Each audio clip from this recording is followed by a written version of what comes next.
Oxygen की बिल्कुल भी किल्लत नहीं है। हमारा अपना ऑन प्लांट है, लिक्विड ऑक्सीजन प्लांट है। हमारे हमारे यहाँ ऑक्सीजन भरपूर मात्रा में है और एडमिशन भी हो रहे हैं। दिक्कत यही है कि हम लोग अभी कोविड डेडिकेटेड हॉस्पिटल कंप्लीटली नहीं कर पा रहे, यानी कि जनरल पेशेंट को भी देखा जा रहा है हमारे यहाँ, और कोविड भी सिग्निफिकेंट नंबर का बेड है हमारे यहाँ जो कि हम लोग कर रहे हैं और डिस्चार्ज हो रहे हैं, उसके बाद पेशेंट का एडमिशन हो रहा है जी। और मैं बिल्कुल डॉक्टर नवनीत जो बोले उससे मैं सहमत हूं। और मैं कहना चाहूंगा कि जो लोग बिहार में, जो मेरा अनुभव है 5,000 लोगों से जो मैंने बात किया है पिछले कुछ दिनों में, उन लोगों को अगर आप ठीक से बात कर लेते हो, अगर उन्हें आप काउंसिल कर लेते हो कि नहीं आप ठीक हो, मैं आपके साथ हूं और ये सब दवाई है आप खाओ, तो निश्चित रूप से वो इम्प्रूव होते हैं और ठीक होते हैं और पॉजिटिव फीडबैक 7-8 दिन के बाद देते हैं कि सर आपने हमारी जान बचा ली।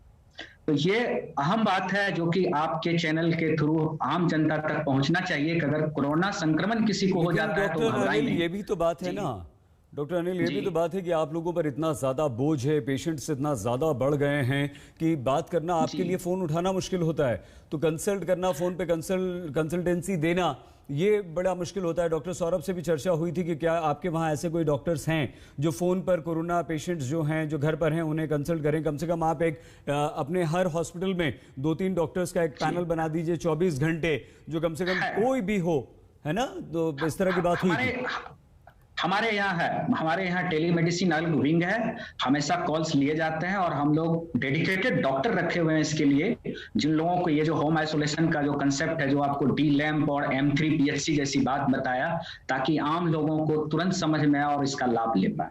ठीक है डॉक्टर अनिल। डॉक्टर सौरभ आपके पास आए उससे पहले डॉक्टर समीर, ऐसे कौन से डॉक्टर समीर लक्षण हैं जो ऑक्सीजन की कमी से पहले हमें दिख सकते हैं और हम अलर्ट हो सकते हैं? आपने बहुत इम्पोर्टेंट अब क्वेश्चन किया है एक्चुअली। जैसा कि मेरे को स्पीकर्स भी बोल रहे हैं कि there is a situation of panic. आदमी, कई लोग ऐसे हैं जो कि जल्दी पैनिक करके बहुत जल्दी हॉस्पिटल्स आ जाते हैं and they occupy a lot of space. उन्होंने बेड भी ऑक्यूपाई कर लिया और जबकि उनको हॉस्पिटलाइजेशन की ज़रूरत नहीं है। तो आम जनता को या सबको ये समझ लेना पड़ेगा कोविड पैंडमिक के टाइम्स में कि कौन से ऐसे स्पेसिफिक लक्षण हो सकते हैं जिससे कि उनको हॉस्पिटल कंसल्टेशन जल्दी ले लेना चाहिए जी। जो स्पेसिफिकली एक चीज मैं बता रहा हूं, जो कोरोना की बीमारी है, इसमें सबसे प्रीडोमिनेंटली ये लंग्स के ऊपर ज़्यादा इफेक्ट कर रहा है।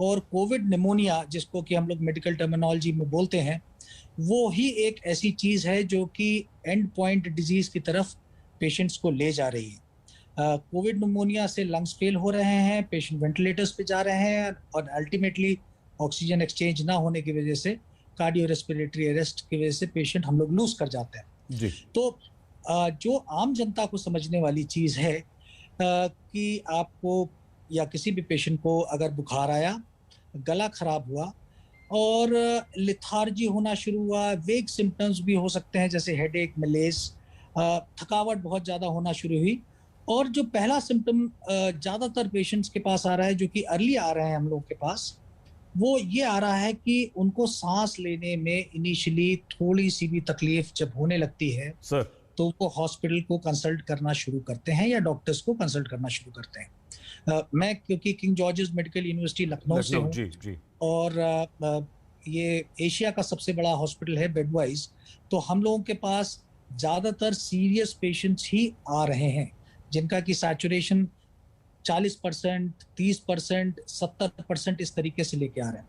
एंड ये वो पेशेंट्स हैं जो कि अपनी बीमारी को काफ़ी दिनों तक टालते हैं और ये कहते हैं कि भाई ये तो नॉर्मल खांसी जुकाम है, और हमने गांव में किसी डॉक्टर से दवा ले ली थी और मैंने फ़ोन पे अपने एक रिलेटिव से पूछ लिया था कि क्या करना है, और ये लोग डॉक्टर्स को कंसल्ट नहीं कर रहे हैं।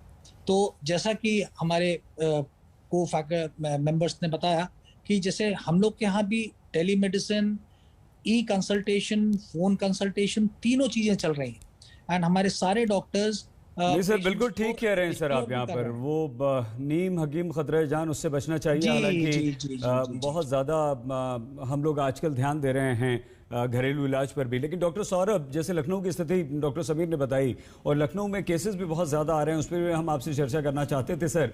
नोएडा का हाल भी वही है। नोएडा जबरदस्त प्रभावित है डॉक्टर सौरभ। किस तरह के केसेस आपके पास आ रहे हैं, कैसे आप मदद कर रहे हैं और क्या सलाह इस वक्त आप देना चाहेंगे? क्योंकि नोएडा में हॉस्पिटल्स में बेड नहीं है, ऑक्सीजन की कमी है, आपके खुद के हॉस्पिटल में ऑक्सीजन की कमी है। जी, जैसे कि